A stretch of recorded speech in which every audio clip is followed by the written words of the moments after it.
Today, I would like to focus on the threats to global prosperity and stability, thus our competitiveness, and the rise of protectionism.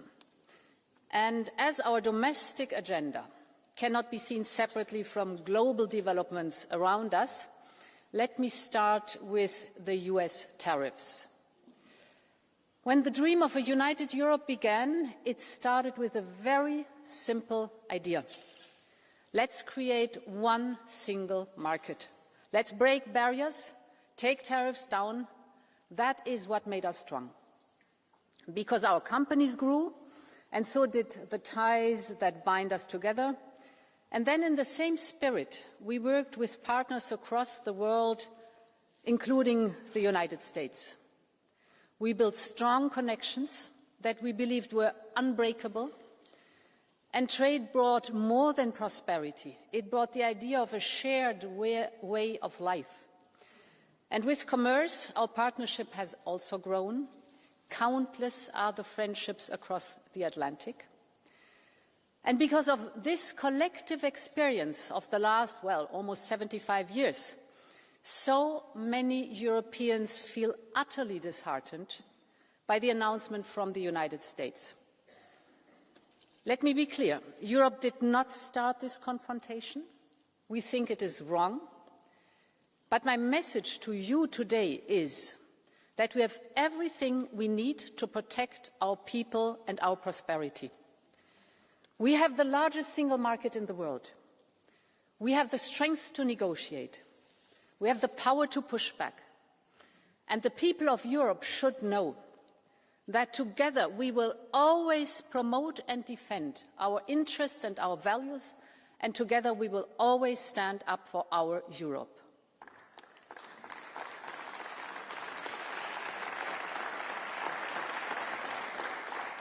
So far, the US administration has announced a 25% increase of tariffs on imports of steel and aluminium, cars and car parts. The next sectors facing tariffs will be semiconductors, pharmaceuticals and timber.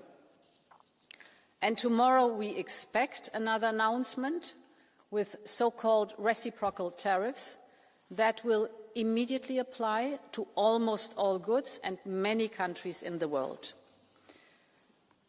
Of course, there are severe issues in the world of trade, without any question. Overcapacities, we know about the imbalances. We see unfair subsidies, denial of market access, or the IP theft. And I hear Americans when they say some others have taken advantage of the rules. I agree. We also suffer from it. So let's work on it. But tariffs across the board make things worse, not better. Tariffs are taxes that will be paid by the people. Tariffs are taxes for the Americans on their groceries and their medication. Tariffs will just fuel inflation, exactly the opposite of what we wanted to achieve. American factories will pay more for components that are produced in Europe. This will cost jobs. It will create a bureaucratic monster of new customs procedures. And today, nobody needs that, neither in the United States nor in Europe. So, our strategy builds on 3 pillars. First, we are open to negotiations. We will approach these negotiations from a position of strength. Europe holds a lot of cards, from trade to technology to the size of our market. But this strength is also built on our readiness to take firm countermeasures if necessary. All instruments are on the table. Second, we will keep diversifying our trade with other partners. You mentioned it, Antonio. Our hallmark is not only that we are the biggest market in the world, but that we are reliable and predictable. We honor our commitments. And that is exactly what our partners are looking for today. And my third point, we will double down on our single market. The single market is the cornerstone of European integration and values. It's our powerful catalyst for growth, for prosperity, for solidarity. But we have to tear down remaining barriers to have a single market to go big, because scale matters, and a single market to go fast and to go far. Now to the first point.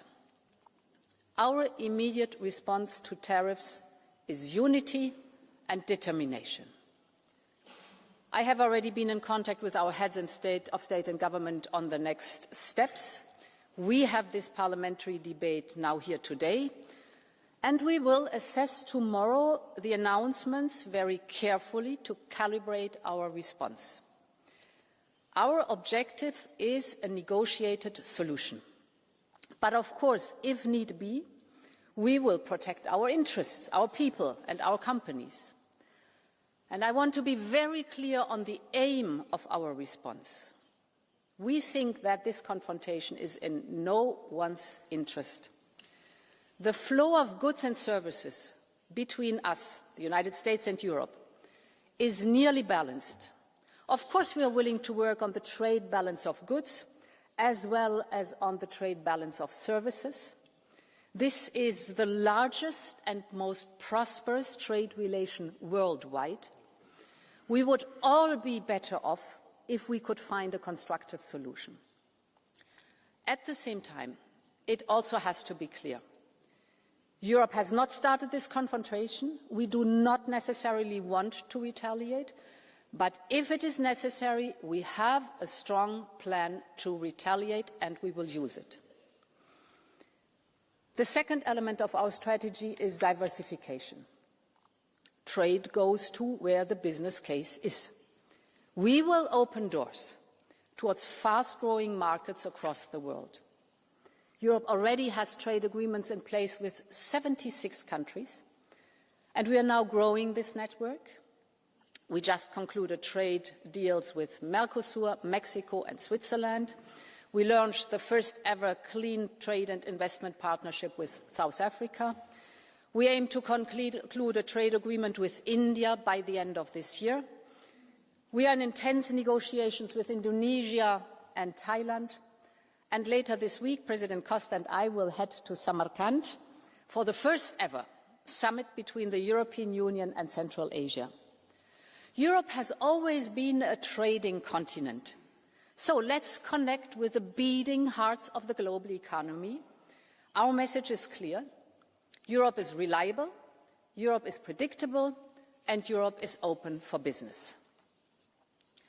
And the third point, honourable members, is unchain the single market. There are too many obstacles that tie down our businesses, and we have to do our homework. Mario Draghi is right when he says high internal barriers are far more damaging for growth than any tariff. End of quote. The single market, as I said, was born to tear down barriers between the countries, to erase customs and duties, and to make business inside the European Union as easy as possible. So we must go back to that idea and fulfill it.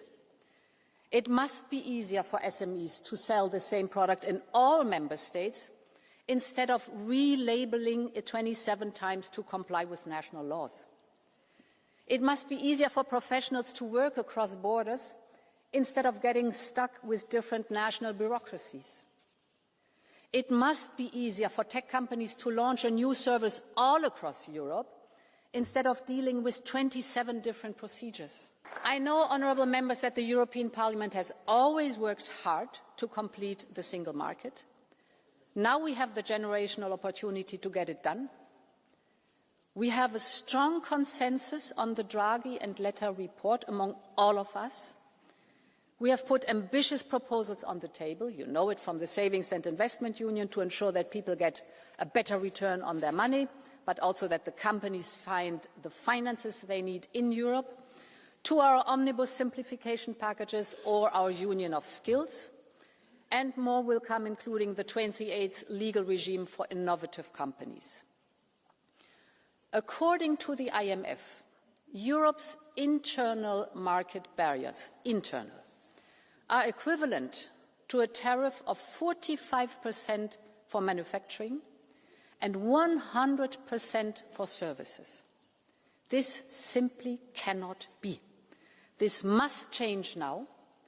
This is why I have tasked EVP Séjourné to come up with concrete and bold proposals next month to remove most of these barriers and prevent new ones. These reforms are long overdue, and now they have become more urgent than ever. We all know, in a stormy global economy, the single market is our safe harbour. It's now 30 years since Jacques Delors laid its first stone, so it's time to finish the job. Thank you very much, and long live Europe. Thank you very much. Well, we're just a day away from what analysts expect to be President Trump's most aggressive tariffs move yet against America's trading partners. The president claims the tariffs will ultimately boost the US economy.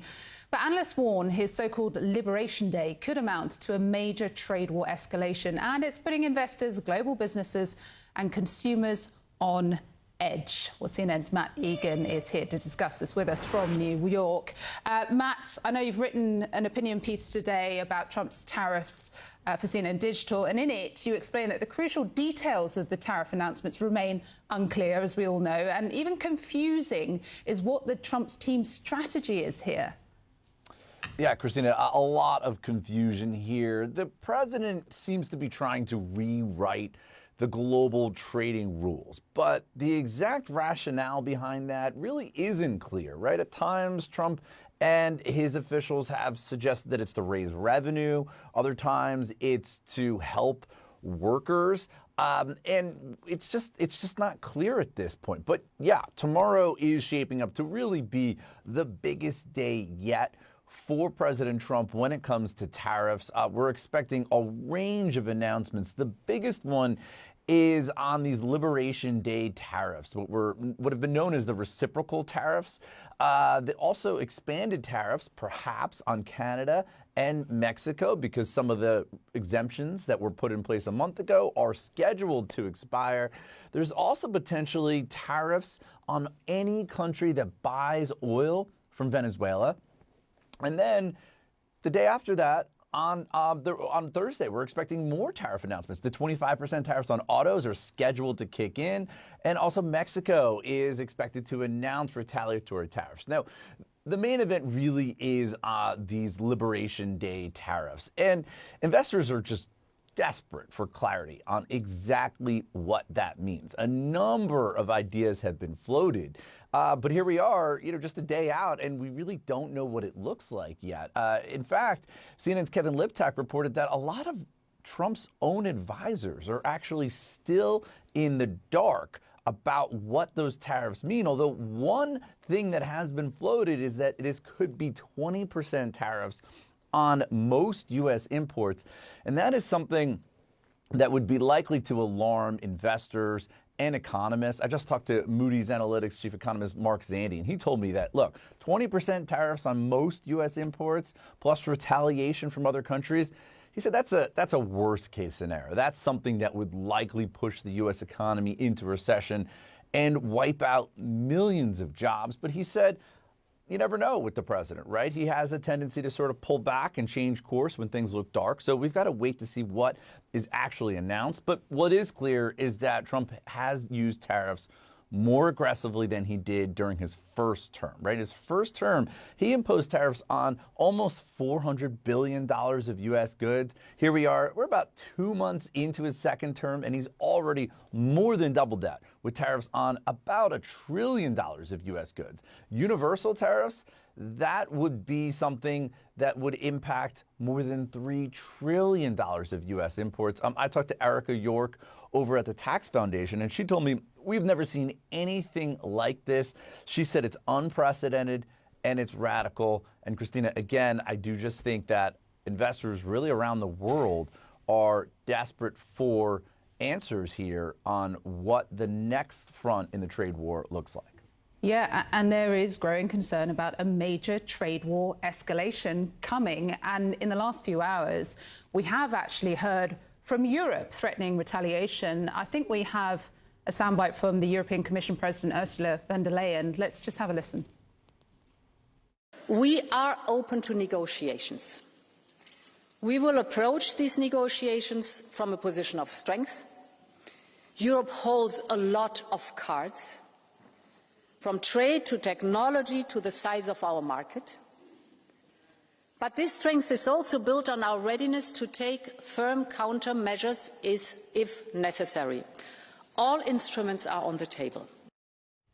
All instruments are on the table. A red-hot warning, really, from Europe there. How much, Matt, are the US potentially about to feel the pain of retaliation here?